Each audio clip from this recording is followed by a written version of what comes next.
So the first thing I'm going to read is just a quick piece that I wrote for Voices About Poetry and the Poetry Festival in Tucson. Raised by a librarian mother who started family dinners with the reading of a poem, I've been surrounded by poetry my entire life. 11 years ago, I wrote my first poem for my kindergarten poetry contest, and I've been writing poems ever since.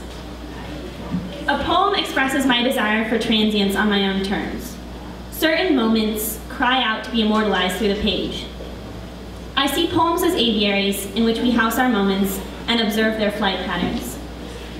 I love seeking out others who care about poetry, but it is difficult finding them in Tucson. Many have only been exposed to poetry in stuffy academic environments, where poetry offerings consist of tired Dickinson stanzas to be memorized and then forgotten. A kind of communion occurs at poetry events that draws together people of different ages and backgrounds.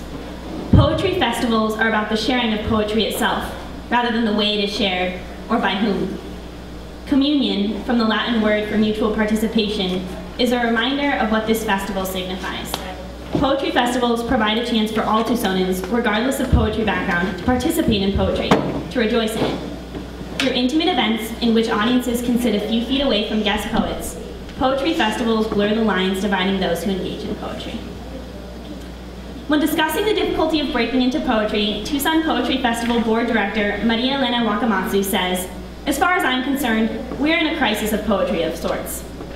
Exposure to poetry in schools has decreased, and as a board member for the Tucson Poetry Festival, Wakamatsu tries to fight that. A woman who describes herself as a musician in another life, Miss Wakamatsu says, "Poetry has the power to really create reflection inside of us, like some of Bach's and Beethoven's pieces. Reflection is the crux of poetry, and reflection is a worthwhile goal for us all." Thank you. I'm just going to follow that with a quick poem that I wrote during my exchange in Argentina on my 16th birthday. And it was just a good poem because I was really sick that day, and it was the only day that I stayed home from school, so it was a good time for a poem. 16. Childhood has another dance partner. You are left alone in a dress you don't remember choosing. Various institutions eye you hungrily. They would force a false kind of intimacy, hold you close, lead you through the steps, then tell you what a great dancer you are. Morality sits alone.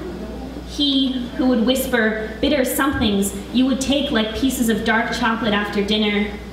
He who looks thin and has started smoking. 16. Now it is you who must ask him to dance. Thank you.